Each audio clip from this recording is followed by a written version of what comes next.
Welcome back to the Verified Athletics Podcast. Happy New Year. We are back and excited. Got a lot of things going on at Verified, and I'm looking forward to helping coaches and athletes make recruiting better in 2019. If you have topics or guests that you'd like to hear on the show, reach out to us on our website, verifiedathletics.com. If you're enjoying the podcast, please support it by spreading the word. You can subscribe and rate the show on iTunes. You can tell a friend or family member to give it a shot, or you can just share it on your social media. We've had over 1,000 listens and growing every episode, so thank you. When I think back to my time as a player and as a coach, the moments that come to mind are the games that were the upset wins, the games decided at the wire, and the great teams I was a part of. Those moments are usually close to being just another loss or a near miss, and the big difference between lifelong memories and just another game was the mental toughness the team I was on could muster. Now with the new comprehensively designed My Mental Playbook by Zach Eder, a mental performance coach and former Division I football coach, and Leon Abravanel, CEO and founder of a high-performance training camp, invite you to develop the mental skills that are crucial to performance. In this book, you will learn which mental skills are helpful to use and develop a system of using mental skills during warm-ups, during performance, and in reflection. You will be given an opportunity to practice the mental skills through activities. At its conclusion, you'll create a playbook of mental skills that are customized and tailored towards your individual success. Guys, again, the book is called My Mental Playbook. If you want to up your mental performance and go from where you are now to your full potential, this book will get you there. It's great for the entire team. This should be on the reading list for all teams right alongside the regular playbook. We believe in My Mental Playbook. They gave us a discount code for all of you to enjoy the book for 15% off. The code is VERIFIED15. VERIFIED15. VERIFIED 15. It's very simple. Just go to their website, mymentalplaybook.com, add a book for you or a bunch for your whole team, and then add the code VERIFIED15 at checkout. The book's name is My Mental Playbook, and the generous offer will end soon, so buy it now. You'll be grateful that you did. I'm excited to share a great conversation with you today. My guest is Don Clemons. Don spent 27 years with the Detroit Lions and coaching some college at D2 at Kutztown in Pennsylvania, New Mexico State, and Arizona State. He's also set to be my defensive coordinator in the never-happened Australian National Gridiron League. And in his retirement, he has been pitching in coaching for the Swiss national team out in Europe, Switzerland, and D3 Moravian College in Pennsylvania. Enjoy. All right, welcome. We got Don Clemons on the podcast. How you doing, Don? I'm doing great, Nate. Great to see you finally after our adventure or lack of adventure for our Australian episode. Oh, yeah. Well, what are you up to lately? Well, I continue to coach. I'm at Moravian College, it's a little Division III school in Pennsylvania, Bethlehem, Pennsylvania, the eastern end of the state. I know you're acquainted with that too, because you were at Albright, weren't you, for a while? Yeah, I coached at Albright, and I think we had a JV game against Moravian. I don't think we ever played them with our varsity teams, but when you had the younger guys, do you guys still have a JV team? We try to have a couple JV games during the season, but with personnel, you know how it is. You don't have a lot of guys, and all you have to do is lose one or two people, and next thing you know, you can't have a JV game because you just want to get your young guys a little extra time, and it's a lot of fun. And so generally, I think we played 3 last year. We try to go down to Princeton, and that's a great experience for the kids. And we have a couple of friends on the staff who used to be with us. So what we try to do down there is we almost have like a practice with them more than and it turns into we'll scrimmage at the end. But I mean, it's kind of interesting. You do one-on-ones and things. So it turns into a pretty good day for the young guys. Yeah, that's pretty fun. I know, like, being a freshman at that college football experience can be really tough. You're used to being the best player on the team, maybe the conference, and like being well known and a big shot, big deal, and you get to college and you don't get to play against someone wearing a different colored jersey for sometimes years. Yeah, that's definitely. I agree with you. It's for a freshman nowadays, fortunately where we are, most of our players are from within 100 miles or so, so they can get home pretty easy. But they still get homesick, and like you said, you're not the star anymore. You usually have a girlfriend who's a year younger than you. She's still in high school. She's now dating the high school captain. And so you lose her. So you're feeling really bad. And so you're constantly, as you know, with the young guys trying to encourage them to enjoy themselves and to find out what college is really about, not just the football end. Just try to assure them that they're going to get their chance. It's just a matter of when. Yeah, that is always a big challenge, I think, for those guys. And I was just thinking, it's probably been a while since you were in college playing football, and but I bet that story hasn't changed a whole lot. You know, where people are going to college and they're, that I don't know. You could tell me. No, you're exactly right, Nate. I think that I mean I finished school, I think it was 1976 was my last season, so that was a while ago. But yeah, I mean we had the same issues, and when you first get there, you're not you're sometimes your eyes, especially in Division III, you think, well, I'm going to step right in and be a great player, and it takes a while. I mean, just learning how to practice and things like that with older guys who have beards. Yeah. I had two like hairs on my chin. Learn how to play with older people, and I mean, it was a great experience for me. And I went to the same type of school, so it was a lot of fun. But you're right, it's interesting. It just really is. And the thing about coaching in college, uh, it helps you stay young, I think, because you learn all the handshakes. You listen to music. I don't understand any of the music, but I still listen. Have to listen to it because they do. And it's just interesting watching young people grow up, you know, and watching myself grow older. So I can't grow up anymore. But yeah, it's fun. It's still a lot of fun for me. And you're a lot younger than I am, so your experience was a lot, was less years ago than mine was, obviously. But it was a nervous time at first, but I was from right up the street, so it wasn't too bad. Yeah, I know you're from Eastern Pennsylvania. Where'd you go to college? I went to Muhlenberg, which is Okay. actually the final game for Moravian every year. And unfortunately, we haven't been able to beat them. I've been there about 5 years now, but our team's improving. It's Jeff Puxon's the head coach, and he really does a great job. He's a Moravian grad, and he knows the way it needs to be done, and he does a great job. The problem, as you know, Nate, is the difference in facilities and finance. Your ability to have resources, finances. There's a big disparity in Division III. It's really it's hard. It's a hard place to survive if you can't match your opponents with what they have. It's really hard. Yeah, do you find that facilities are a big deal on the recruiting, or do you think it's more just a big deal in actually being able to effectively develop the players? Now, that's a good point because it's, I think, a combination. But when a person looks at school A compared to school B, if they're comparable schools, obviously, and generally the people we recruit against, we have the same kind of academics to those mostly. But what happens is if they look at your school and you don't have, for instance, we had to put a brand new AstroTurf field in this year, and we needed to because we played lacrosse on it, you played soccer on it, and it was worn out. But having the finances to get that done was difficult, for the school. But now you're playing against, say, Gettysburg or Albright or my school, Muhlenberg, which is literally 5 miles away, and their facilities are different, or they're better. The kid's going to go in a different way, all things being the same. Obviously, finances, what your financial aid package has a lot to do with what happens in Division III. Yeah, I always thought that the facilities thing, kids were attracted to it for all the wrong reasons, but there actually I think was a legitimate reason why facilities matter. And I think it's a very symbolic, easy way to see what the level of commitment is to athletics at a school. Like it That's real. really is like when you need XYZ, the school that is already doing the stadium right and doing the weight room right and doing the locker room right, you're probably going to get that extra thing that you really need, as opposed to the schools that aren't doing those things as well. Oh, you're exactly right, and I think commitment is a great word that you use there because there truly are some schools who don't.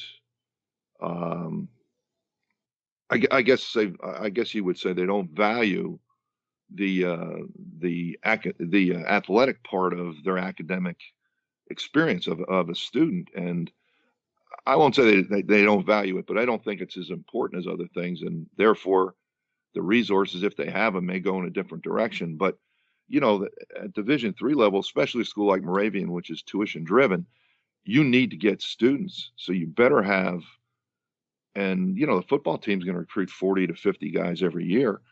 And those are 40 or 50 guys coming in there who are going to pay tuition. And so it's only fair to them to have great facilities, but your ability to recruit quality players to compete with your opponents often is decided by just what you were talking about, having a nice weight room, a nice stadium, a locker room that they can, feel comfortable in. And and we kind of lag behind a little bit, and it bothers all of us in our, on our staff, but we also understand that the school only has so much money. And so you hate to play teams that have a lot more than you do, but sometimes you do. That's just the way it is. Yeah, I was lucky when I coached Division III. I felt like Albright had pretty competitive facilities to the schools that we were recruiting against. I think it was a combination of having a football alumni donor that wanted to make a significant contribution. The fact that we shared our stadium with the local high school meant that like our money went twice as far because they would match us 50-50 on things. Oh, that's And great. the AD was a football alum, and like, that just matters. He makes decisions, and those decisions helped us. Yeah, there's no question. If you have a person who is, who wants to help, it's really important. Unfortunately at Moravian, we don't have, most of our guys who go to school there are going to become police officers, or the nursing school is really good. And so you don't have, and teachers. And so the alums are still, they're willing to give some money, but we don't have that big, we might have one guy who helps, a fair amount, but we don't have that group, like you said, where you're going to, hey, we're going to help the football program, or if it's a basketball, maybe you're going to help the basketball program. But we don't seem to have that. And the guys do a heck of a job trying to raise money, and they do. And so we remain competitive. And I told Jeff last year that, we won 5 games, and we probably should have won 6. We kind of let one get away. But I told him before the season, I thought if we could win 5 games with the players we had at the moment, we have some good young ones, fortunately, that we would be doing a pretty good job, in my opinion. And since I'm old now and he's young, I can tell him things like that, and he won't yell at me. But when you're the young coach on the staff, you can't really tell him the truth sometimes. But yeah, it's quite an experience. And Division III is, I played in it, I've coached in it, and I enjoy it. It's a lot of fun. It can be frustrating at times, but at the same time, everybody has their own set of problems. It's just how you manage them. That's the biggest thing. Sometimes you can't solve them; you just got to manage them. Well, the way you got to Moravian, I think, is such a cool story, and I want you to share that. But I mean, you've been coaching all around the world too, so like Yeah. you have a ton of experience, and you've been I mean, you probably have one of the most diverse set of experience in coaching of anyone, which I think is so cool and interesting. But why don't you tell me like how you got to Moravian and that whole story? Well, when my son was coming out of high school, he was a quarterback and didn't get a chance to play a whole lot, but he really was a quality thrower, and he's a pretty big guy. So we had a little highlight film like everybody does, and I just sent it on a lark to my friend at Moravian, who was the AD at the time, used to be the football coach, and he gave it to the football coach, and he called and said, "Hey, we kind of like the way he does things and he throws." And I said, "Well, we don't have anything to do. We'll just come on down." So we flew into Philadelphia, and he liked the school, and he decided he really just wanted to find out whether he could play or not. So we ended up going down there, and I had just retired from the Lions, so I had plenty of time. So my wife and we went down there and actually stayed in my hometown, which is about 20 minutes away from the school, during the fall. And so we were there for his freshman year. Unfortunately, he was getting to play in the opening game. The starter got hurt, and he had to go in the game. Man. 3 plays later, he broke his collarbone, and that was the end of the season. So, but we were there to at least lend support the whole time. We were there when he got hurt, and he really enjoyed it. He stayed there 2 years, and then they talked me into coaching. They said, "Hey," because the first year I didn't do anything. I just watched games and went to practice and watched stuff. But so the next year, of course, they talked me into doing it. And so since then, I just go down during the fall and I live right there. They give me this. I live in I call it the clubhouse with 3 interns who are young guys. And here I am, a 64-year-old guy with these 24-year-old guys. So it's really kind of interesting there. And I remember being 24. It was only 40 years ago, so I remember some of it. And they're having a good time. They're young guys. They're having fun, and I'm a little bit older, so I need a lot more rest than they do, so they can have fun. But yeah, so it's been a very, I'd say, pleasurable experience for me. I've had a few other opportunities, but this kind of is a nice niche for me. And I get my family lives there, so I get to see them and spend time with my dad and my brother and my sister. So, and I get to see all my buddies. They all still live down there too. So it's a good experience, all the way around. Yeah, and so I don't know what it's like, but I would imagine being in your situation, you're probably doing a mix of both mentoring players, but probably doing a lot of mentoring coaches, and probably not just the young assistant coach, probably the head coach and everyone, just based on your experience. Well, as you said, Nate, the one thing, the beauty of being older is sometimes you're not any smarter, but you have a lot of experience. So you've seen a lot of things, as you know. I mean, you coached for quite a while too, and I know you're a young guy, but you have a wide group of experiences too. And so what happens, you're right, is you can speak, as I said earlier, pretty pretty frankly with the head coach, not having a fear of, when I was a younger coach, and sometimes you kind of held your tongue a little bit. Well, you always do, but I mean, you wouldn't say things, but with Jeff, being we're friends too, so it's easier. I can share some of the things that I've seen, and anticipate things he might see. Although never being a head coach, which you were there for a while, it that's a whole different set of issues that come up. He has to deal with a lot more that I've never done. But so yeah, and the younger coaches are a lot of fun because you try to show them how to do things, by your example more than sometimes by telling them what to do. But you can share a lot of experiences that you've seen and say, oh, this is what happened to us when we played, for instance, a specific coverage, or if we ran this type of defense, this is an issue that you have to be aware of, and they haven't had the experience of doing it yet. So yeah, you can really, I think you can be of aid to younger guys, and also to the head coach. I'm, at least I hope I am. He hasn't fired me yet, even though they don't pay me. I don't know how they can fire somebody they don't pay, but it's yeah, it's really a lot of fun though, and I'm sure you've seen it too. So um, I thought I was really disappointed we didn't get a chance to do the Australian thing, because that would have been a lot of fun. I think too. That would be another. I call my I have my adventures now. I don't really, I don't consider it working, at all. That's for sure. So it's just a lot of fun. Yeah, we could talk a little bit about that.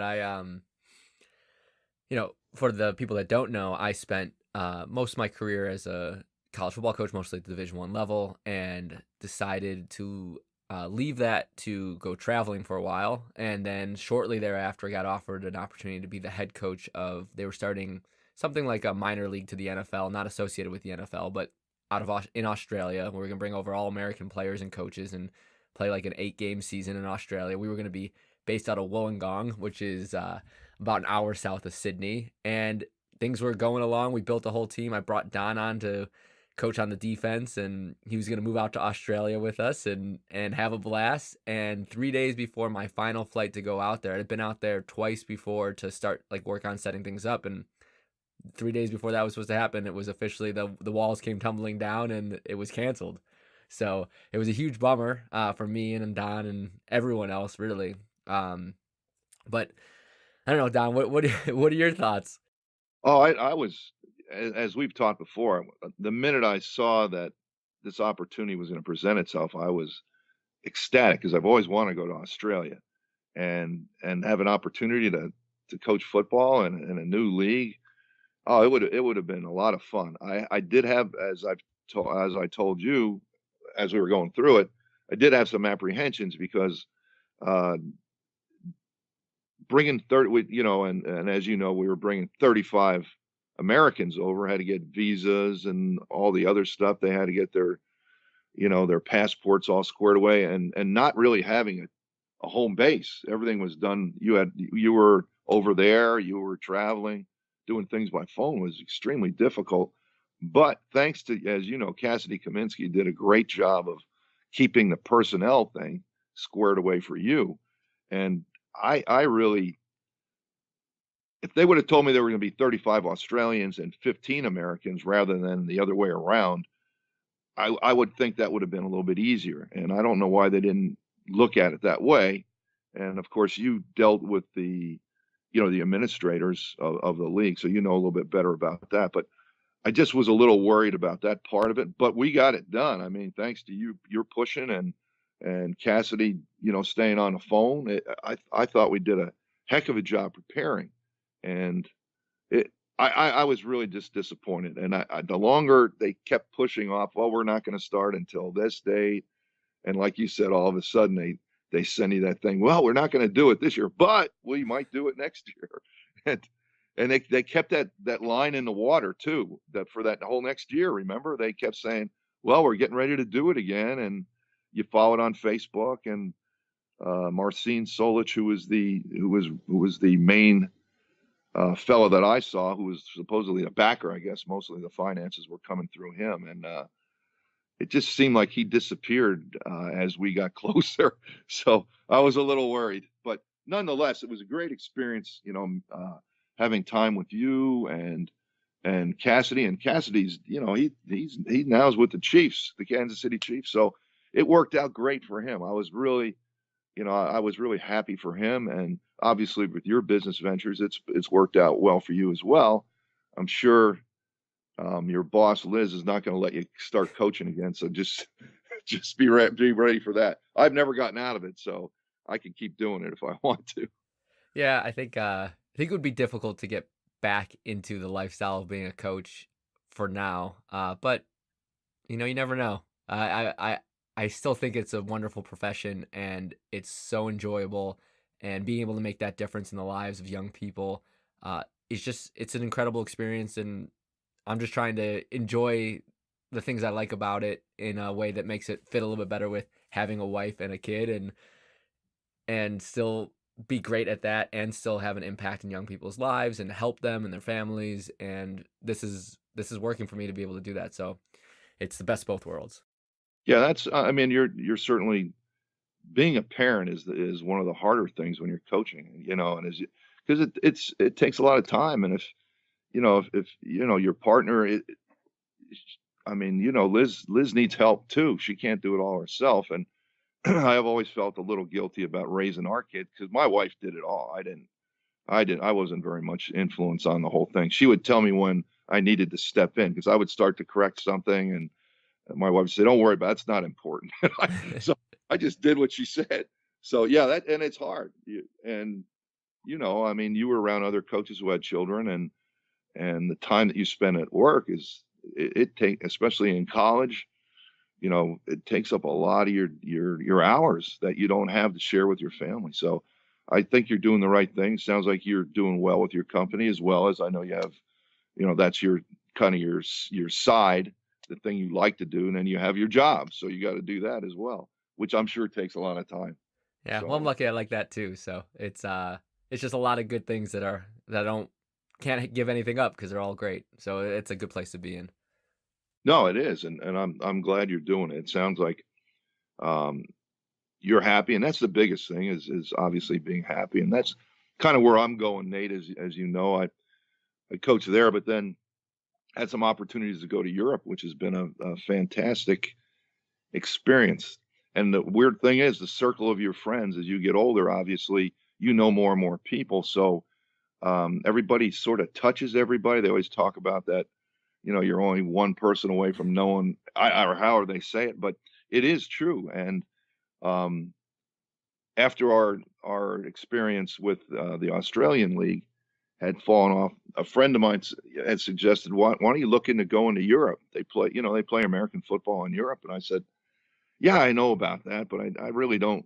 understand. And I ran into an old friend who had played for us, and now he's a special teams coach. Guy, I think he's in San Francisco now, Brock Olivo, who when he finished playing for us, he went to Milan in Italy, and he speaks Italian. He's a fluent speaker of Italian, and he went over there and got his master's degree. Not only did he just go over, he went over there to go to school, so that had to be hard. But while he was there, he got involved with with one of the teams in Milan, and so I don't know if he started it or he was the main driver behind it, but he was a coach and a player for him for a while. And I ran into him at a friend's house, and he said, "You should go over there." And he gave me a few suggestions, and I said, I don't really know if I want to do that. So then a friend of a friend, another guy says he put me in contact with a fellow who's in Switzerland, and I don't know anything about Switzerland other than it's the Sound of Music and things like that. But this fellow Giorgio Volpe, he said, "Hey, why don't you come over?" And we have our junior national team, which are a U19 team. We're going to play in the World Championships. So we would like you just to come over and consult and help us for 2 weeks. And so I got in touch with another fellow, Christian Kradiger, who is the general manager, and he said, "Look, we'll pay your expenses over here, and we'll have a camp in Zoukville, which is a beautiful complex they have there." And we spent 2 weeks with those guys. We went to Amsterdam to play. We played the German team, who are really good, and they beat us pretty soundly. And then we were able to beat the Dutch, which was a good. It's the first time they had a win, I think, in 20 years. So it was a lot of fun, and the kids are tremendous. They really are. And the level of football obviously is not anywhere near what it is in the States, but it opened my eyes to a lot of things. And so Giorgio and I have stayed friends. So I've been to Switzerland 5 times since then, and or 5 or 6, and every year I go back and I learn a little bit more. And Nate, there's really an interesting website. It's called American Football International. Yeah. And it's operated by Roger Kelly, who I've gotten to know over the years just by phone. But he talks about football over Europe. There are leagues in almost every country that play 11-man American rules football. And it's really interesting. But the biggest question I had when I got over there, Nate, was this: the young guys want to know, how can they get to the States? How can they learn? Their big thing is, they say, we know we're not as good as them, as the Americans. And so I would tell a lot of those guys, I said, your skill level, your athletic ability is fine. You just don't practice because they can't. They can only practice 3 times a week. It's not that they can't. They just can't get the facility. They can't. Some of them will travel an hour by train just to get to practice. And so they practice 3 days a week and they play a game. And so they don't have the reps. And they also don't have a lot of coaches. I mean, they all have a coach, but usually it's an American or someone who's played American football over here. And I always tell them, you don't have enough practice time. So if you wanted to come to the States, you probably have to go either be an exchange student as a senior in high school, or go to maybe a junior college if you were older, or you could probably play in Division III. But some of them can. We had one guy's playing at New Mexico Military Institute right now. He's 6'4", 275-pound left tackle who could play. He just didn't have anybody to go against. I mean, when he played, he could do whatever he wanted because he was so big and strong. Yeah. And the Germans, Nate, you should have seen the German team. And I am not lying. They had a guy who was 6'10" and another guy who was 6'8". And then when they told me that, I said, I don't believe that. So I stood by the gate as they came in before we played them. That kid was 6'10". He really was. And he was good. And he's playing somewhere in the States now. Those two guys are playing in the States. They were really big, and they were really well coached. And the coach had spent a lot of time in the States, and we talked for quite a while afterwards. And he just explained how the whole situation works over there. The Germans have they have an academy system where they develop their players along the way. In Switzerland, it's kind of political, and they're more in tune to helping the senior teams, which are 20 and above, and that's where they spend their money.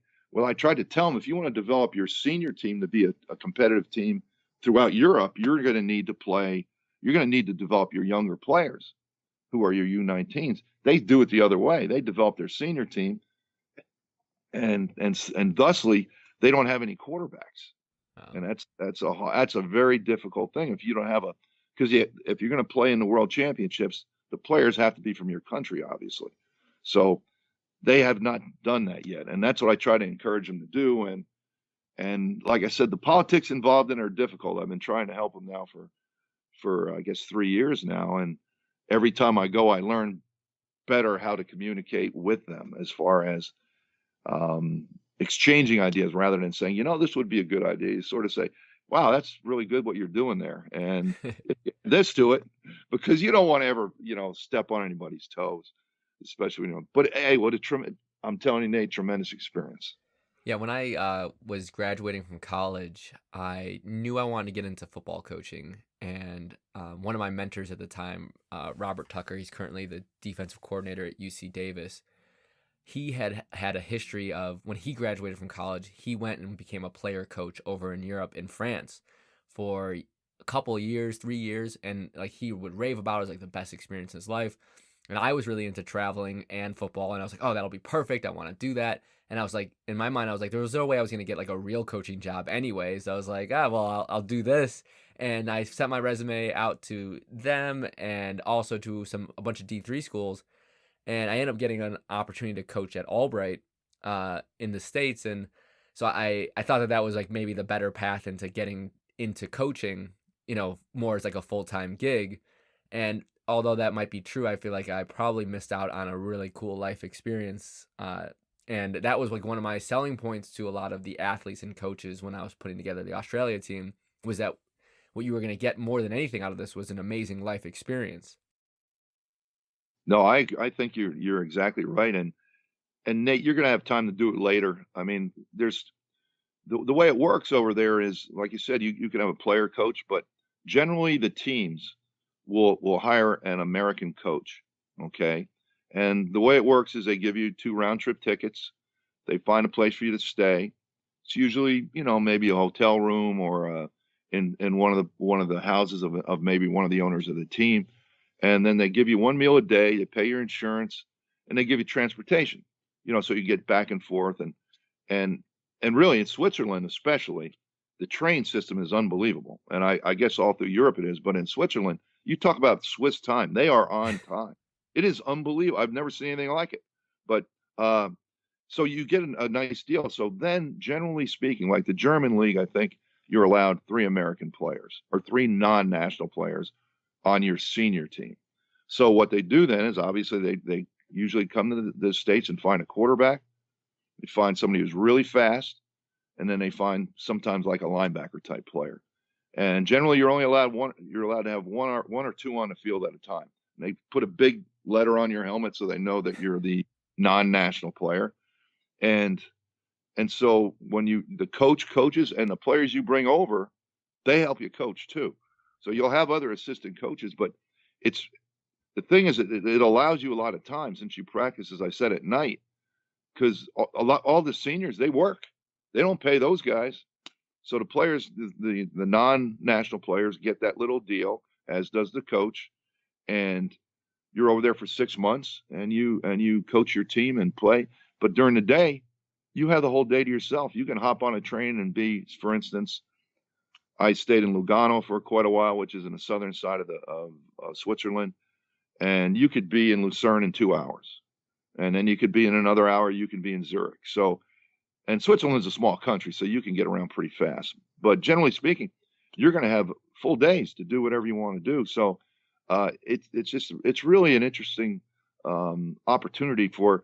I'll tell you that the players who go, if anybody's going to be listening to our conversation here, there's a website called Europlayers, and that's you post your resume. Maybe that's what you went through as well, but you put some video on there if you want. And generally speaking, coaches or players are going to get opportunities to go somewhere. I turned down a job in Budapest only because I had some other things I was doing, and I didn't know anything about Hungary, although half of my town is Hungarian, so I don't really know anything about that. And the beauty of the thing now, Nate, I was very apprehensive the first time I went over. And so just like we're doing right now with our Skype, I get to Skype with Giorgio and Christian Kradiger and the best Italian name you'll ever hear, Fulgenzio Giorio. So Fulgenzio, so we all talk on a Skype, and I'm saying, guys, look, I don't speak Swiss, I don't, and they all laughed, said there is no There is Swiss no language. such thing. They have the French section, the German section, the Italian section, and then they have Romansh, which is an old Latin language as well. So they all learn all these languages, and the common bound a lot of times is English.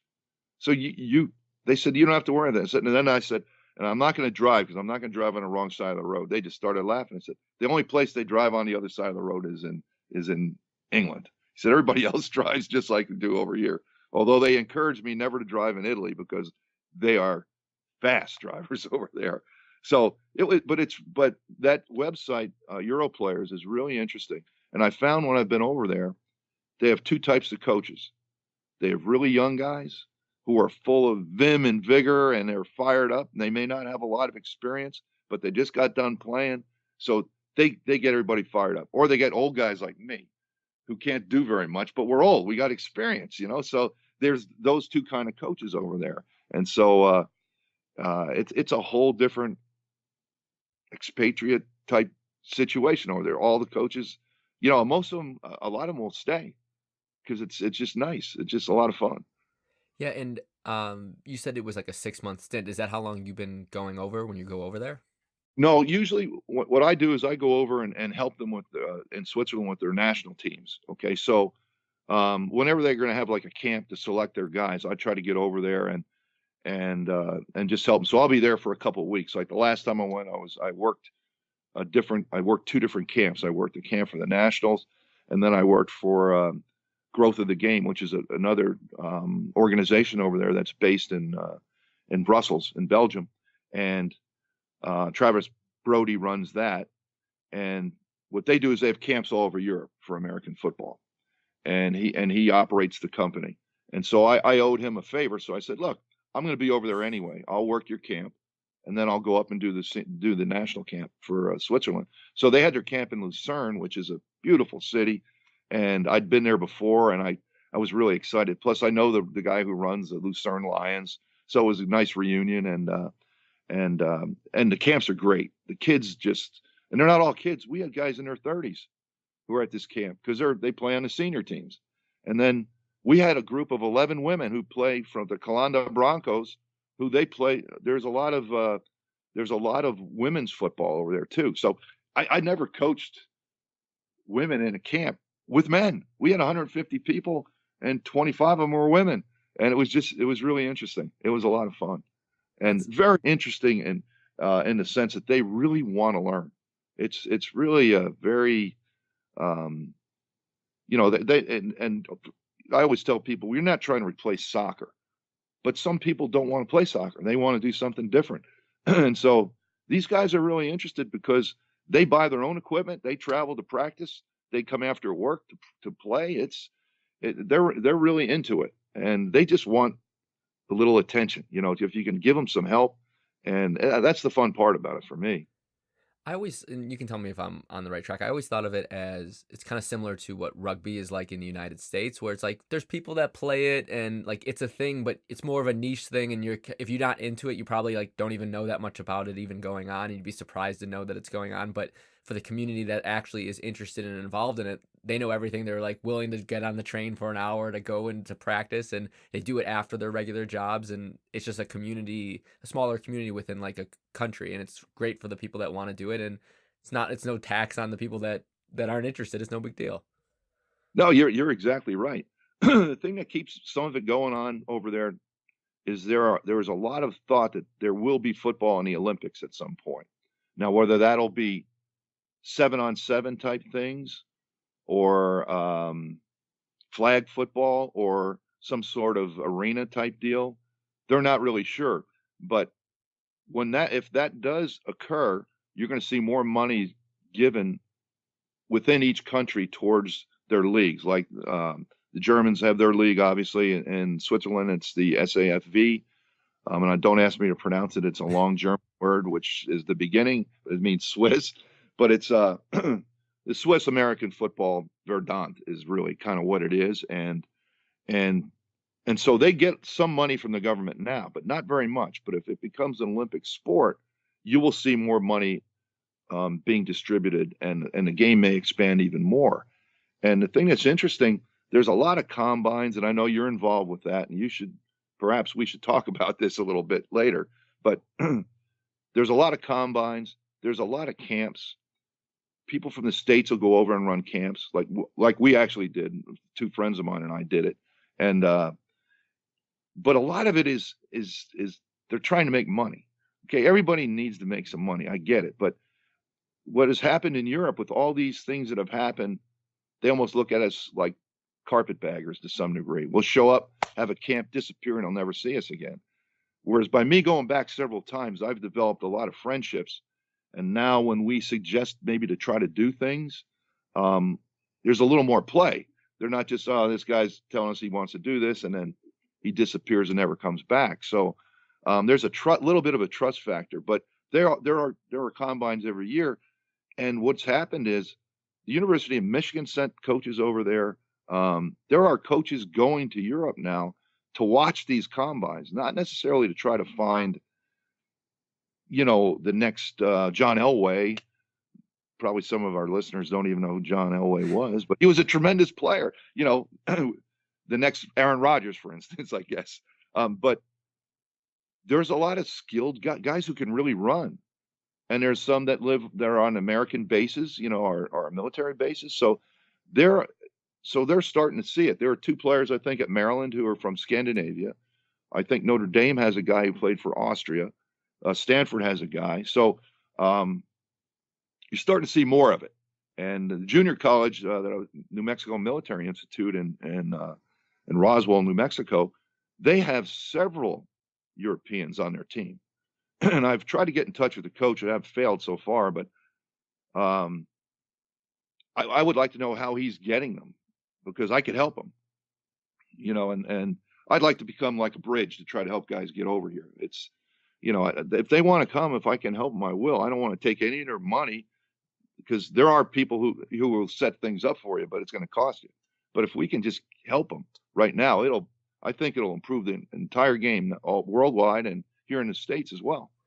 Do you think that there's a lot of players that would be like good Division I football players? I mean, I'm sure there's plenty of guys that could be good Division III or II players, but do you think there are like enough guys that would be that, but just aren't being looked at, and that coaches should be spending more time over there? I think, Nate, you're well aware of the way the basketball, the NBA has changed because of European players. Baseball has always had, a diverse background. I've had players from all over the world. Football is a little bit behind, but just like you said, over there you've got soccer, basketball, hockey, rugby is big, obviously. But yes, I think they would need a lot of work. It's almost like now you'd almost definitely have to redshirt. Maybe the gray shirt first, like they have now, where you go actually 6 years of college. But their biggest thing, is repetitions. They just don't have the repetitions, enough repetitions, and then enough repetitions against quality football. Yeah. The young man who I told you about, who's at New Mexico Military Institute, we've stayed in touch, and he told me, and he ended up starting as their left tackle. He said the difference for him was everybody's good and everybody's fast. Whereas, as I said, over here in Switzerland, he could dominate purely because he was bigger than everybody else and faster. He just would run guys over. So, yeah, I think it's good. Nate, I think it's going to happen. I really do. Do you think that that's all that different than the experience of a high school athlete coming from a small, like high school that plays in a small division where most of the teams have like 15, 20 guys, or I don't know, maybe that's a little, like 20 to 30 guys. Like you watch that tape and you see like a legitimate good college football player playing in a league like that, and that's what it looks like. It's like one guy that's way bigger, faster, and stronger than everyone else. Yeah, I think that's a very good analogy, and thinking of it in that manner, that's why you're starting to see, I think, coaches go over there. I think that they're realizing that if you can, and especially, I'll tell you, Nate, the Austrians and the Germans in their leagues, they're very organized. They really are. They do a great job. and they're usually the two best teams in the World Championships. Although France won it the last time they had it 2 years ago, which was a surprise. But they have a lot of dual citizens because there's a lot of French Canadians, and so they had a number of dual passport guys who were from Canada playing for them, which is an advantage, because they play in Canada. They get experience. But yeah, I think the more we see some of these guys come over and maybe go their senior year of high school over here, or the junior college route, and the game is improving over there. It really has gotten better. And I just noticed in the 2 years I've been involved with the Swiss teams that it's really you can see the step. The biggest thing, as I said, is the quarterback situation, because you need to develop that, and that's hard. That's a hard thing to do. Yeah, I've noticed that as far as like international players playing college football, you see a ton of Canadians, right? Like I know when I was at Fordham, we had a defensive tackle that was Canadian, and he was a great player for us. Like I don't know if he was a 4-year starter, but might as well have been. And then now he plays in the CFL, right? Because he's a Canadian citizen and a good player, and so those guys get a leg up over there. And you have a little bit of, especially punters, mostly punters, a few kickers maybe. You from Australia, right? That's like a big thing. Some people may or may not know this, but Australian rules football is totally different than American football. It's crazy. People are jumping like 10 feet in the air and getting like totally like spun around. They're not wearing any pads or equipment, so they're getting a little crazy out there. They're Australians, of course, so they're a little crazy. And they've been sending over some punters because even though their game is physical, there's so much more running that you don't get as many of like the big bodies and like the pure speed that you get as much of in the NFL. And so but the punters, all the guys that are really good kickers in that league have just great skills that transfer for punting. So you end up with a lot of those guys. And so I think that's become a real strong connection. I don't know how many there are. There must be like 5 or 6 in the NFL, and there's 5, Nate. I think there's 5 now. And there's dozens in college, right? And there is like a guy, I think his name is Nathan Chapman, who runs like a connection and like really like he knows all the Australian punters and he knows all the college football coaches in the US, and he's like basically like he's the connector. I don't know, he's the guy. A fixer, yeah. Yeah, he's the fixer. And he's a great dude. I met him when I was over there, for the league, and he set me up with a guy that because we had to have 5 Australians on our team. And so clearly like a punter was one of the places that you wanted to start with immediately. And he set me up with a guy who had been a punter at Hawaii, who was back and had been in camp with the Jets and stuff like that. And so that was like a great win for us because we had one of our Australian spots and a great player. Mm-hmm. Yeah, it's interesting you brought that up, because that is one position that you can find kickers, obviously, because that a lot of them play soccer. But Australian rules football, you're right. And those guys are really good athletes on top of it, because you do have to run around and it's physical. And there's a fellow by the name of Wing who's punting somewhere in the NFL now. I think he might be in Pittsburgh. Well, when I was with the Lions, and I think it was 1992 or 3, we had his dad, David Wing, came over on a lark and said, we had him he was in our camp for about 3 weeks. And he had played Australian rules football. We didn't know anything about it. He would run and kick. We said, well, you can't do that. And as we all know, now the rugby kick's very important in football all over the place. And he could do all that stuff. And his son is the guy who's playing. And I actually contacted David afterwards. I said, Dave, you don't remember me? And we talked and laughed for a long time. And he also, that was when you and I were going to go over to Australia. And he really added to my apprehensions. And he says, I don't know how that'll survive. He said, because I don't think you'll have the fan interest. You won't be able to make any money. But we chatted about kickers, and there have been some really good ones. And David could actually punt the ball on a line to a receiver running down the field like a pass. Yeah, it was incredible. It was incredible. Yeah, I think I had so much apprehension about whether or not the Australian League was going to happen at the beginning. But I was kind of, it just like lined up perfectly with where I was at, where I'd already left my previous job and was planning on spending 6 months traveling. And then this was going to start right after that. I was like, well, if it falls through, like, what's the difference? Like, I'm not really like doing anything anyway. And this seems like a cool thing. And then as it got closer and closer, I just thought it seemed more and more likely it was going to happen. They'd brought me out there a couple of times. They had like, I had been to a couple of their events, which were really well done. And so like, nothing was done half-assed or cheap. It was like, everything was done well, and so maybe it was smoke and mirrors, but they tricked me anyway into Well, thinking that it was happening. but Nate, you're the one who kept me interested the whole time because I kept going, well, geez, Nate really thinks this is going to work. And I'd be talking to other people. We had many staff members, as you know, we had a lot of turnover because, well, it was hard. Some of those young guys had to take jobs. I get it. But you were the one that kept saying, listen, I've talked with them, it's going, and you were in. You were totally into it. I said, and I'm the same way. I said, what do I got to do? I'm going to go coach at Moravian if this doesn't work, or find something else to do, which will be fun. But this, I said, if it just works, it's going to be tremendous. So I was really looking forward to it. Although all those spiders and the snakes they got over there and them sharks, I said, I don't know about all the stuff that they got running around over there, Nate. That might be a little dangerous. Yeah, there is a they have more dangerous creatures in Australia than just about anywhere else in the world, I'm pretty sure. It looked like it. A friend of mine sent me a picture of those spiders I got over there, those big ones. And I said, I wonder if and they're in Sydney, which is the worst part about it. We were going to be there. Nate, it was dangerous. I did know that if I was going to lose you as an assistant coach, it was going to be over a fear of spiders and nothing else. Yeah. No, I was ready to go. It would have been fun. And I really thought the players we put together, that was a nice team. In fact, one of them just had to try out with the Bills this year. Oh yeah. Yeah. The linebacker from Harvard. Yeah. He was a good player. And that was like my whole thing putting together the team was I felt like we were in a position where we could just take only people that we wanted to spend time with, right? Mhm. That was like the key is like in college, as a college coach, like the last thing I want to do is deal with players that are, not holding up their end of the bargain, aren't interested, aren't there to have fun and like work hard.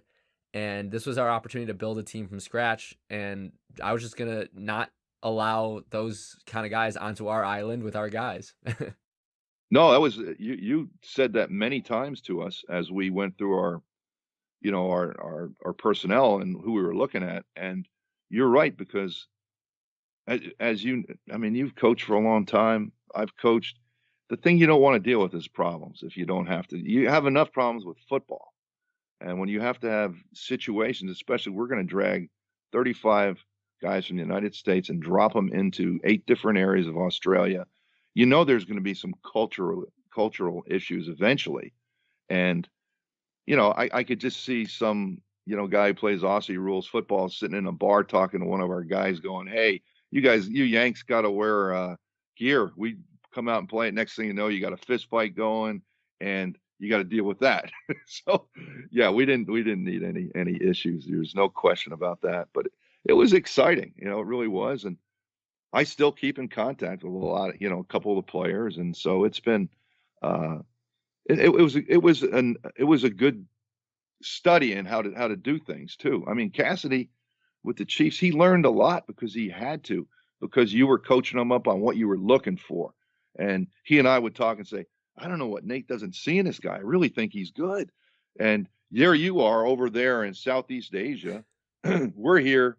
He's in Green Bay. I'm in Detroit. We don't know each other than talk on the phone, he and I. And we're sending guys to each other. What do you think of this guy? It was just a really interesting experience for me. I learned a lot. I really did. And the beauty of being in the NFL and most colleges is you have access to all the video. When we're putting this together, Nate, that was all off a huddle and things like that. They're all highlight films. Well, you better look good on your highlight film. So sometimes you were looking at some guys going, man. And if they didn't have a good highlight film, you realize the guy wasn't very good for sure. So Well, Yeah, but it was good though. It was a lot of fun. it's amazing how much recruiting today is done off of highlight films. And before that was like barely even a thing. It was more like, I'm sure when you were coaching college before your NFL stint, that was quite a while ago. I'm sure it was like Yeah. you would watch a few games maybe, like they would send their best couple of games and you would watch the full game. Is that how it would typically go? Yeah, no doubt. And it just there was more information it was clearer, I thought. You can look at a player and like you said, here's a guy dominating and expect him to dominate on a game film if he's going to play, for instance, at Fordham, what level of guy you need. When I was at Arizona State, we knew what we needed. Hmm. So when you watch a guy, you shouldn't have to have a guy tell you which guy you're watching because he should stick out. He should be the dominating player, and as you know, and that's difficult. Now with these all-star films, it's sometimes a little difficult, I think. And I watch them with, obviously Division III, we're taking some guys who really just want to keep playing football. But you still have to have a quality, some level of quality. So I'd sit there and watch them with the guys and I go, man, you would think he'd be even better, since it is a highlight film instead of watching just a game or going to a game to watch them. And so I think it's difficult sometimes in recruiting. Although now it seems like, Nate, you can correct me if I'm wrong. It seems to me like the the the uh, the recruiting is done a year before almost now.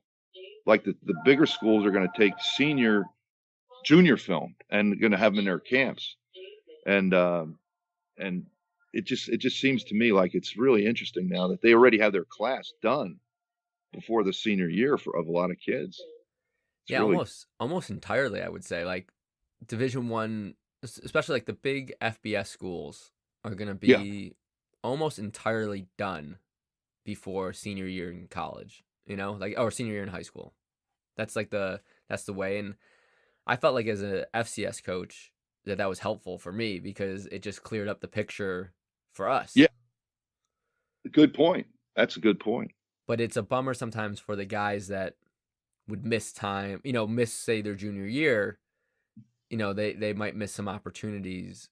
And it was a bummer for guys that were later bloomers and, were going to just have great senior years that probably ended up playing at a school, probably missed out on some schools that they could have been a good fit for.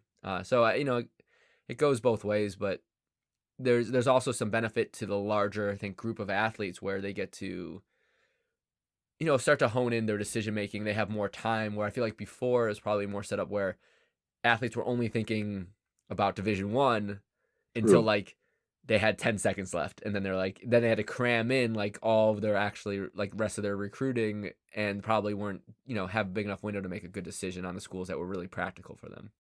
That's true. That's a good point. Yeah, we've all known them. They they keep waiting for Michigan, Illinois, some big school to call them, and they're holding out hope. And they should be looking at Central Michigan or Eastern Michigan or Illinois State or someplace like that. And there's nothing wrong with any of those schools, but it's true. Are you doing any recruiting at Moravian? No, No. Nate, I told him, I said that I helped him with two guys from my high school, but when I leave right after the last game, I stick around for Thanksgiving because my high school plays on Thanksgiving every year. They still play. That's their rivalry game with the town next door.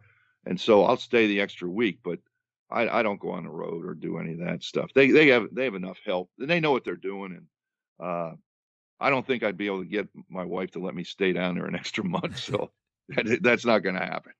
And then during the season when you are there, are you in the office like all day or is it just like I mean I coach with a lot of coaches at Division 3 where they're high school teachers during the day and then they're driving over for practice and they get there just in time for practice and that's basically all they're there for practicing games.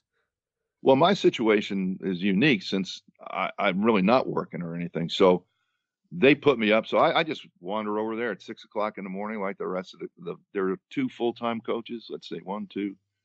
We have the head coach, the offensive coordinator, and the offensive line coach are full-time. And then we have three interns. Okay. And so since I don't have anything to do, I can be there pretty much all day. But the thing I was amazed at how many little issues the head coach of a Division III school has to put up with.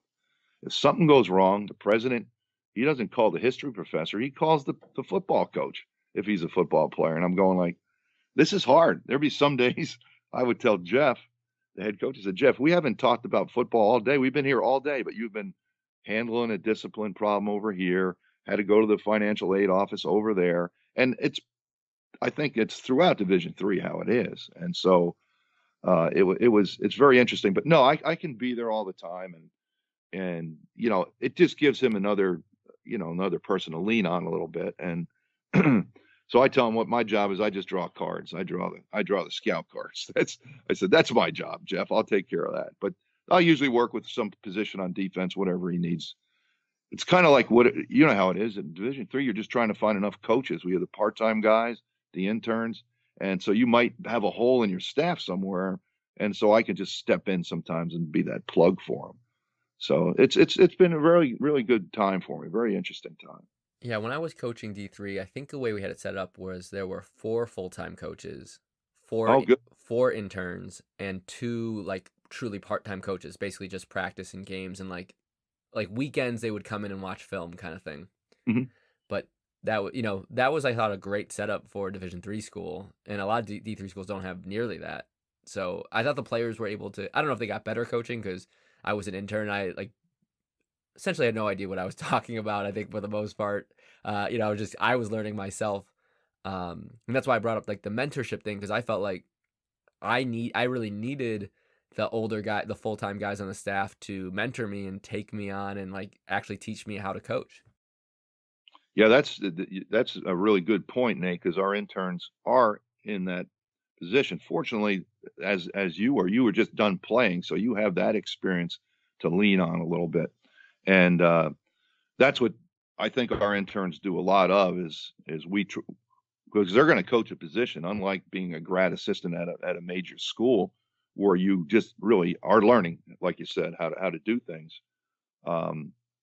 At the smaller schools, these guys have to coach, so we have to get them ready. And so one of the things that Jeff does a really good job of is he spends time with them. Okay, what are you going to work on today at practice? For instance, the receiver coach, what drills are you going to use? Not that he's going to tell them what to do, but just so the coach in his mind says, well, get organized, get yourself your little practice card so you know what you're going to do. You can't just walk out there.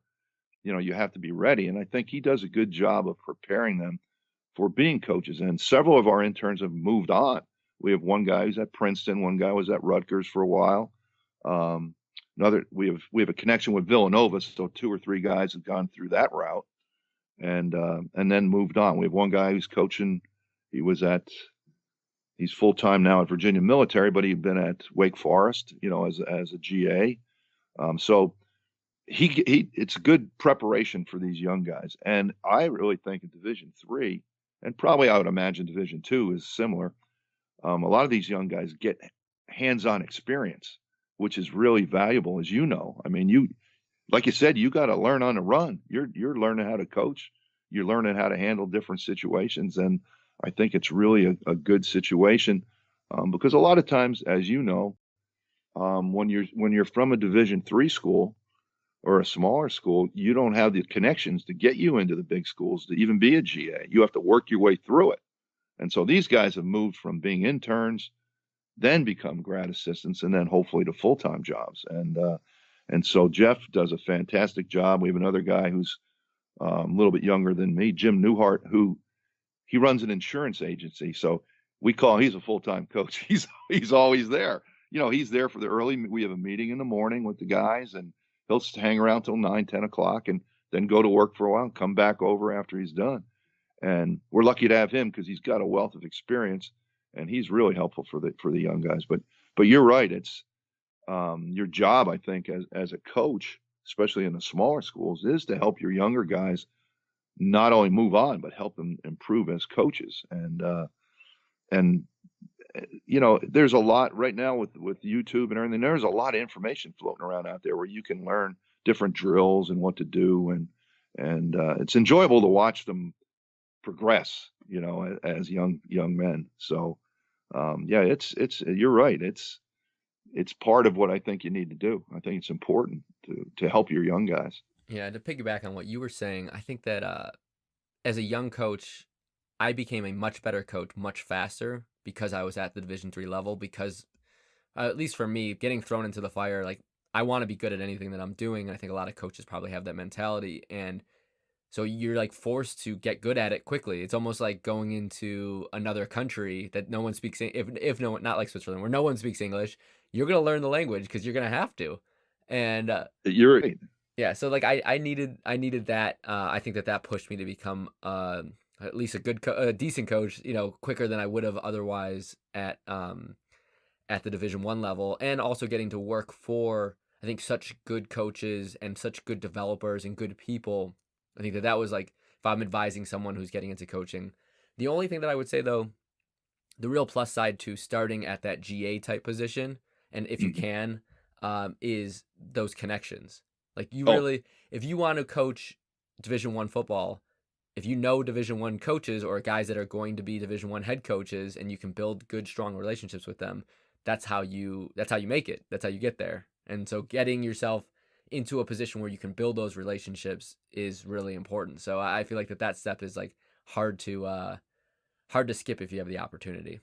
oh, no doubt. I think it's you really. I mean, a lot of people will ask, and I'm sure they've asked you when you were at Fordham. Well, how do you get started? And I'll tell them, especially if you're from a small school. Well, you got to get as high as you can, as fast as you can. But you're going to need to get experience because the guys who played in Division 1, they're the ones that their coaches are going to bring back as GAs because they know them, and it only makes sense.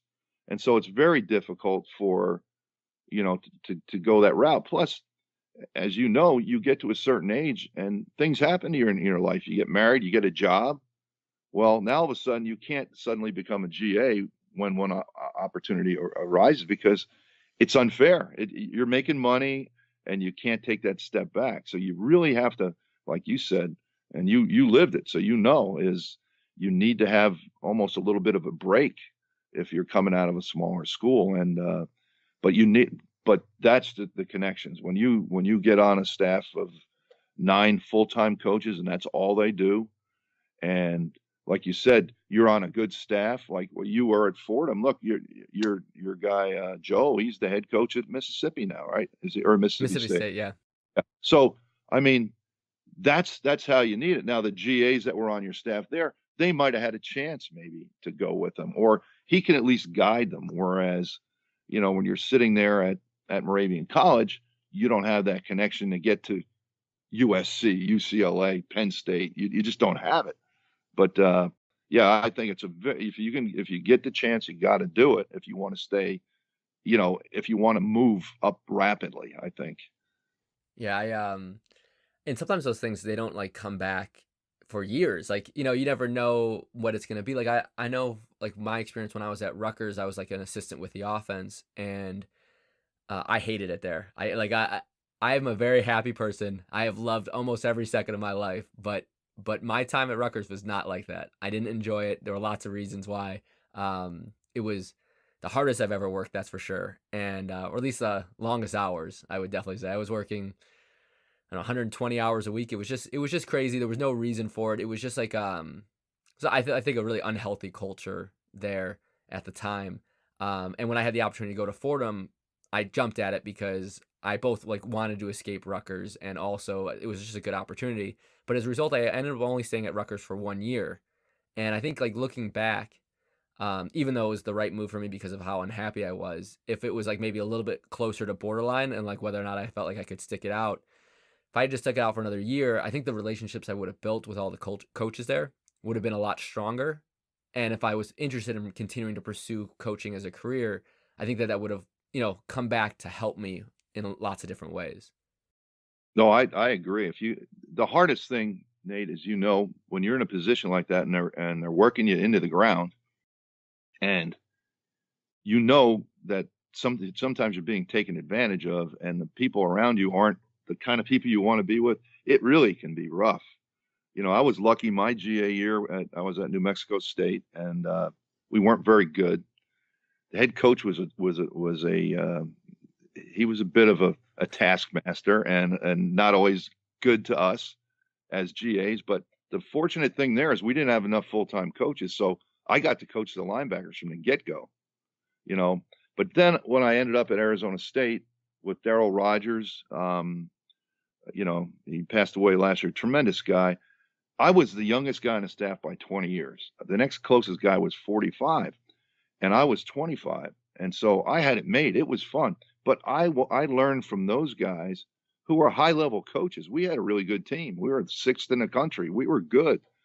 They treated those GAs very, very well, and they taught them, and they helped them.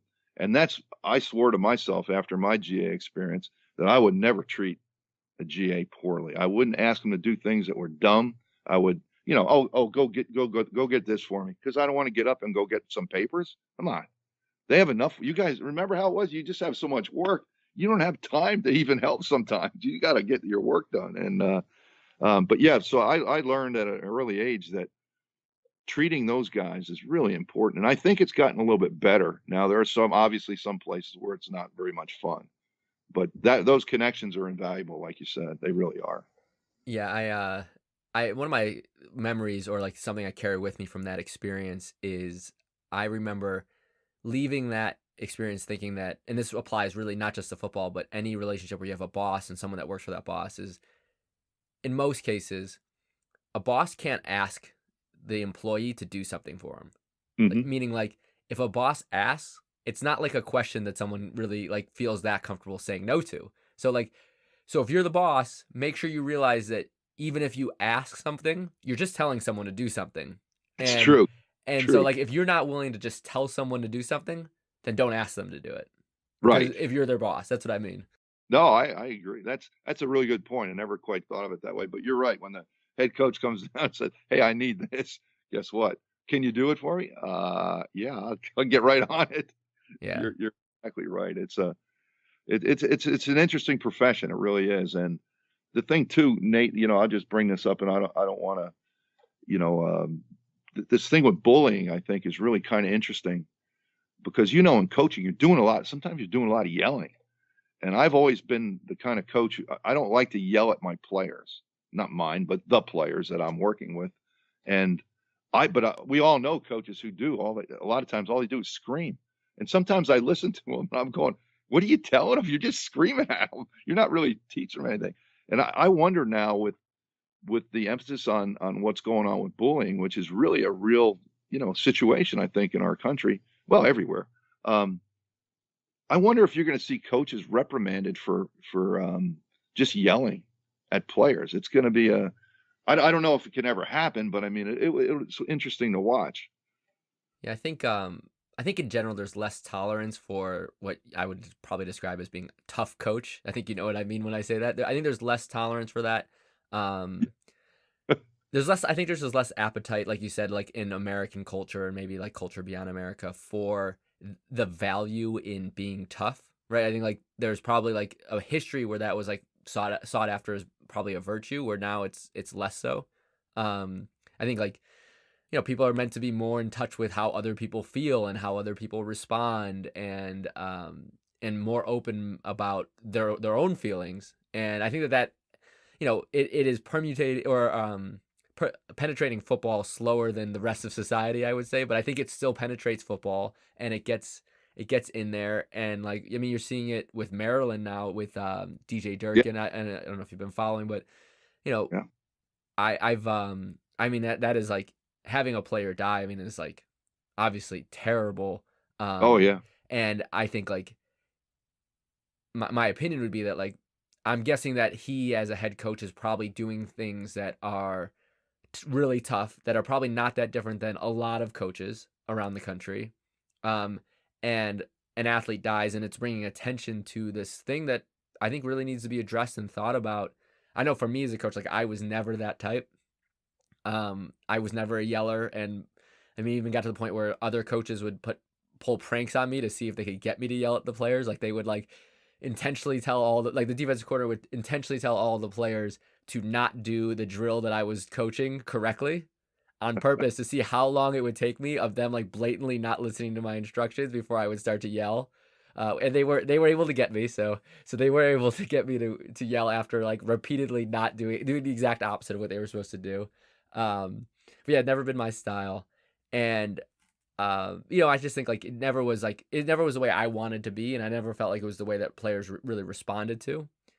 But but I think there's going to be a bigger focus on it, and I think coaches will get farther away from doing it. Another story is when I was working for Joe Moorhead at Fordham, I explicitly remember he basically canceled like the 6 a.m. punishment workouts. Like I think we had them. I can't remember for sure. And then one day he came in and he said, "We're not going to do that anymore." He said, like, if they need to be punished, we'll get them up at 6 a.m. and we'll make them study. And I think the whole thing was he was just like, I know that that's like softer, right? Like a lot of coaches will wake you up at 6 a.m. and work you out until you puke, right? That's like their thing. Um, but like he wouldn't do that, and I think ultimately it came down to the fact that, and he said this, he said I couldn't live with myself if a player died. He literally said that I couldn't live with myself if a player died doing a 6 a.m. workout without medical trainers on, like there watching and monitoring, and he just wasn't willing to do it.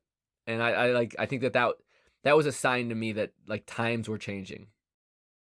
Yeah, that's a really good point because especially in today's, with cell phones and everything that you can take pictures, you can videotape things. I think I think coaches need to be more aware of the repercussions of things that they do. And I think they are, but at the same time, you were at Rutgers, big schools, a lot of time the head coach, he's the general and he'll get things and you kind of follow his lead to how you coach.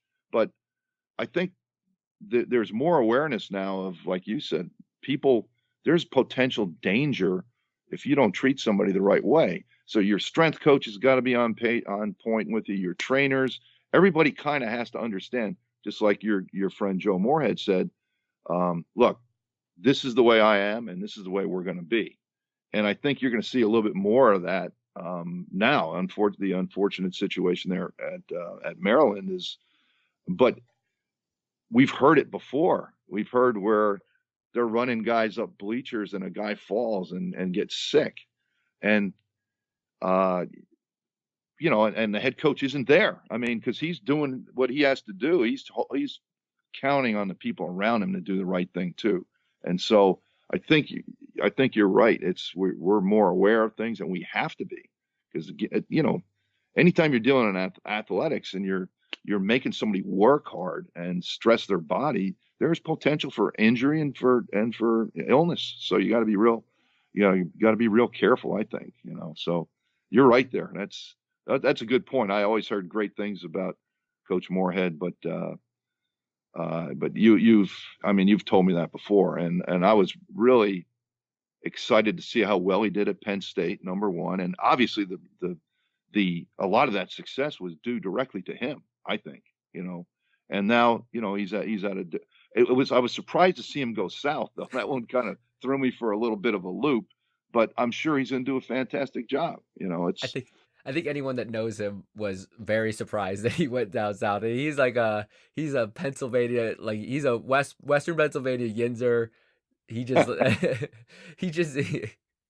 he is like a fish out of water down there, I would think. But he's also really adaptable and just charismatic, and I think people are attracted and bond with him very easily. So I think he could do well anywhere. Well, I hope he does. I really do. That's a tough conference to be in, and but if he's had success everywhere he's been, everything he's done. So really, it was good to see him, because you had told me before it's only a matter of time, and I was just a little surprised to see the move that way. I could see him waiting for a school in the north or something, the Northeast. But yeah, great situation for him. Yeah. But there isn't very much to do there in Stark Patch. It really isn't. So yeah, that is true. So I mean, you coached for the Lions for, I don't know how long. I would say like probably 20 plus years, and a lot of head coaches came through the doors while you were there. Did you see a big difference in head coach after head coach, or like on that spectrum? Yeah, there's a it's interesting. I always felt that being able to stay on the staff was a blessing. It really worked out well. I didn't have to move my family, but it would almost like see you would almost see the opposite style of coach every time. It would be like, okay, Daryl was, who I was with at Arizona State and then went with him to Detroit. Very easygoing guy. And we replaced Monty Clark, who is an ex-player, a former player, Pro Bowl type guy, big guy, offensive lineman, who was really a strict, just like we're talking about, hard-nosed kind of guy. Really would get upset when something would go wrong, whereas Daryl was the opposite. And I kind of saw that as a coach, going, all right, well, we had Steve Mariucci, who's a really interesting guy, and then Rob Marinelli, who's a former, he fought in Vietnam. I mean, the guy's the real deal.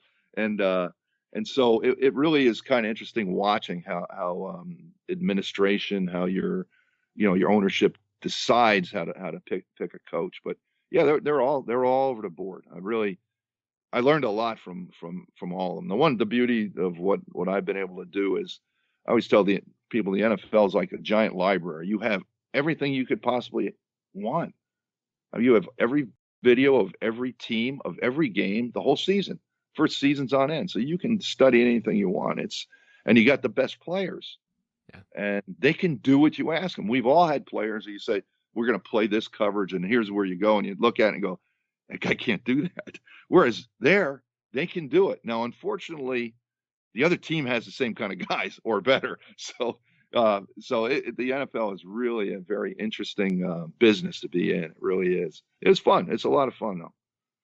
Yeah, and I've talked to a lot of other guys that have coached in the NFL, and one of the things that they always say is that there are no in college there are always games on your schedule where it's almost insurmountable to win, and other games where you can't imagine losing. Like you could put out, you could like sit six of your starters and probably win. Not that you would, but like in the NFL, it just never feels that way. It always feels like it's really close. Oh, it is. It really you never feel like you're going into a game. Now you may be playing a team and they're you're down players or something, and you're going to have to, but you really kind of know what you need to do just to have a chance to win. So at least you have a plan where you're not going in there. Oh man, like you said, I was at New Mexico State. We played Nebraska. I mean, come on. It was not going to be pretty. I don't care what you say. It was not going to be pretty. Whereas, you know, the Lions, we struggled at different times, and we've had good teams at times. And when you should win, it's going to be hard, and it's going to come down probably the last 2 minutes of the game. Almost every game's going to come down to that. So you better have a guy who can handle the ball, and so you need that guy behind center. And when you have that guy, you always have a chance, I think. If you have that guy, I mean, you look at Aaron Rodgers when he went down last year, it was their team, it went to pieces. And that's the one thing you do see, and everybody knows it. You need that guy. I don't care where you are, you need that guy. Yeah, I wonder, like, thinking about it based on you saying that, and I've always felt that way, that the quarterback just means so very much.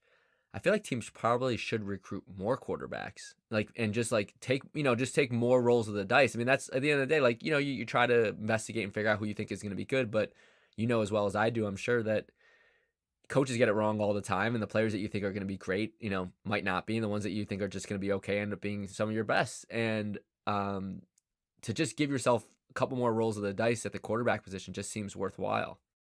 Oh, I think you're right, and especially now, Nate, and I mean, you've lived it, and I've seen it the last 5 years. Is you're in an offense now where you require the quarterback to run the ball a lot of times, and you don't. He's not. Maybe you don't have the best runner, but still, with this zone read concept, there's going to be times when you're going to want him to pull the ball, whether he's a good runner or not, which lends to your point right there. You better have more than one guy, because you see it all the time. At major colleges, you watch TV, guys are getting hurt, and now the next guy coming in better be good. Alabama was very fortunate; they've had two, but both of those guys have been hurt at different times. And the guy at Clemson it happened with, and that's the one thing that I really don't think you'll see, that all of the zone read come into the NFL, because that player is so important to you. And the game is changed. The ball is in the middle of the field all the time. It's inside the head. It's for throwing the ball. And so you don't have that long throw across the field. And those guys are all great throwers. The ball's narrower. It's easier to throw. And that guy is 10% of your salary cap. If he goes down, you're really in trouble. And you can't let him get hit more than he's getting hit enough. They can't let him run the ball and get hit more. It's been interesting to watch.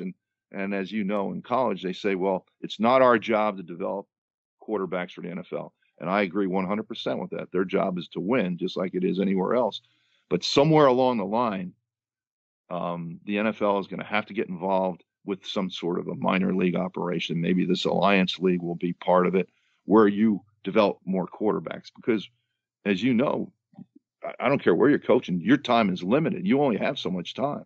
You can't teach a guy how to get in a huddle and look at you're bringing a guy in from college who's never been in a huddle as the quarterback, who's got to tell a 32-year-old guy who's getting run into every single play what to do, and you can't falter.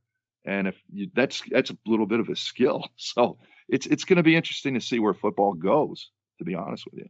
Yeah, I've always been interested in thinking about why the running quarterback is so much more prevalent in college than it is in the NFL. And I agree with you that there's a money component to it, and like losing the starter makes such a difference. And I've always pointed to a couple other things. I'm curious to hear your thoughts too, but I think one of the things is the relative speed of an athletic quarterback to different players on the defense in the NFL is just like, even if you have one of the most athletic quarterbacks, he's still probably only faster than like the defensive tackles. He's probably not faster than even the defensive ends or the linebackers or the safeties or the corners, right? He's probably like, probably the same as them. Where in college, if you have a really athletic quarterback, he's probably faster than all the D linemen, most of the linebackers, and probably not as fast or probably similar to the DBs, right? And so that makes a big difference. And then the other thing I always point to is I believe that the rules about contacting receivers more than 5 yards down the field makes coverage easier in college, harder in the NFL, which makes passing easier in the NFL, which means having a passing quarterback that can really shred up a defense is more valuable. And so having a really good thrower just makes, if you have a guy like that, you really just don't want him getting hurt. No, I think very good points, because unless you're playing against Michael Vick, when he was in his prime, you aren't going to catch that guy very often. But most of the other guys, even Aaron Rodgers, who's fast, he gets caught. And those guys are smart enough to go down. And the rules are, you're exactly right too, is when they move the ball, when they move the hash marks in, I remember a quote from Chuck Noll, who said, "Oh, it's really going to help the offense, but now we can play cover 2 all the time." And that was before they had the rules where you could only hit him within 4 yards. You could hit the guy all the way down the field, and that's when they had gigantic corners who would beat the heck out of the receivers. And then they said, "Oh, not so fast now. We're going to make that rule 4 yards," and because they want points. I get it, and but yeah, I think those are excellent points, because truly, those defensive ends, they are fast, and the collisions are unbelievable. And as you know, usually when somebody gets hurt, it's when they don't see the collision coming. And quarterback running the ball in the middle of the field is going to get hit from all different angles, and it's just a little dangerous, I think, to try to put running plays in specifically. You're going to have them, but they all. I mean, even Wentz got hurt again, and maybe it wasn't from running, but it's sure from getting hit though, so yeah, it's interesting. It's going to be interesting, like I said, where football goes, because as like anything else, I mean, the zone read, you're running the old veer from the old days. I mean, the only difference is the guy on the bubble is your pitch man. I mean, but it's the same idea, and got away from it. But you have so many athletes on the field right now. I'll tell you, Nate, coaching defense is no fun. I would not want to be a defensive coordinator unless I was at Alabama, but then you would have to put up with Coach Saban. So that would be hard. But I mean, yeah, coaching defense now, I see scores 70 points. They're scoring 70 to 55. I said, what is going on out there?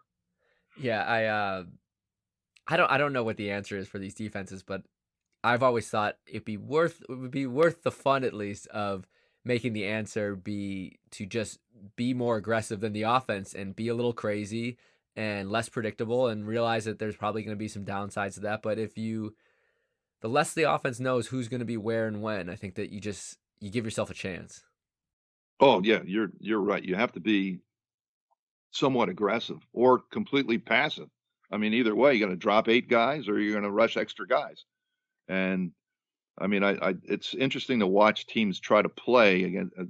Especially I was watching Baylor a couple of years ago, and a lot of teams are going back to 3-man front against them, so they had the balance, in their coverages and also the ability to bring people from different angles and still be balanced in the back. And so I always thought that was interesting to watch. And then they would sometimes they'd drop everybody. They drop 8 guys and they just rush 3. Well, they're saying, well, the quarterback, he's not going to be able to get it in there. But as well as I do, eventually they find a way to get it in there. And yeah, I think you're right. Being aggressive is not a bad thing at all, I don't think. Yeah, I was watching the NFL just the other day, and I saw a ton of 8-man drop. It was almost like they were rushing 3 guys on half the passing downs, I felt like. And that's I don't know if that's the trend. I haven't watched a ton of NFL lately, so I don't know if that's what all the teams are doing, but I certainly saw a lot of it yesterday. Yeah, I haven't. I'll be honest with you. I don't watch a lot of football on TV. I'll flip on a game to watch the game sometimes, but yeah, I mean it's one weapon you have. I mean, in certain times you want to do it, but you know how that is. If you're in the 2-minute drill and a guy drives down the field and you're dropping all these guys, next thing you're reading the paper, you hear on the news the next day, well, that coach should have kept playing the way he was playing the whole game. And then if you're too aggressive, well, that guy's dumb. He should have milked the clock more. So coaches don't have a lot of, it's a hard business, as you know. So. Well, I know this, that it always seems like the guy that won made all the right decisions and the guy that lost made all the wrong ones if you're reading the paper the next day. But it probably is not quite that clear. Amen, brother. That's the truth. He's smarter than you. Well, this has been a lot of fun, and we should do this again and get you back on and keep chatting because you got so many interesting things, and we probably only barely scratched the surface. So thanks so much for taking the time and being with us today. Nate, my pleasure, and I'm glad we finally got a chance to see I know we've seen pictures of each other, but we got a chance to talk. And yeah, I'd love to, whatever you want. And we should also talk about your business because I know you're kind of in the combine business too, right? Isn't that part of your other interests? Yeah, it is a part of it. I think the idea is that we want to create the best and easiest place for high school athletes and high school coaches to get their true verified information to college coaches. And we want college coaches to have a source that they can trust to get good information on high school athletes and high school coaches and make it so not every high school athlete and high school coach has to reach out to every college coach, right? They can get their stuff in one place that they know now college coaches can access, and college coaches can do the same and get all their information from one place, make it easy for them. And part of that means collecting information that is valuable to college coaches to understand what players are like. And we've done a little bit of like that live testing events, and we've done some exploring. We've done some of the basic events like running the 40 and doing the shuttle. And I think as we continue to roll this out going forward, what we want to do is really get a more comprehensive profile on what an athlete is like, and then ultimately learn what it is that makes athletes, what are indicators that an athlete will be successful in college, and hopefully like teach athletes how to prepare to be the best college football player they can be. And so it's a long mission, but ultimately the key is we just got to have more and more people participating. The more college coaches that are participating, the more high school athletes and high school coaches that are participating, the better. Yeah, well, that's really interesting, but it's been a pleasure, like I said, Nate, and anything, if you want to chat again, we could certainly do that whenever you want to do that. So just keep me in mind, but we should keep in touch and let's talk again. Sure. And one day we will do this in person. I promise you. Okay. I like it. All right. See you, Don. All right, Nate. Thanks. Bye. Appreciate it. Well, Don's incredible. What a positive and great coach. One of the big disappointments of the Australian League falling through was never getting a chance to work with him side by side. This podcast was brought to you by My Mental Playbook. If you want to improve your mental performance and go from where you are now to your full potential, this book will get you there. It's great for the entire team. This should be on the reading list for all teams right alongside the regular playbook. Discount code is VERIFIED15, VERIFIED 15 for 15% off. Go to mymentalplaybook.com and add the code VERIFIED15 at checkout. The book's name is My Mental Playbook, and this generous offer will end soon, so buy it now. Thanks for listening. If you find our content valuable, share it. That support makes it possible to continue to provide helpful and free content to all of our listeners. See you next time.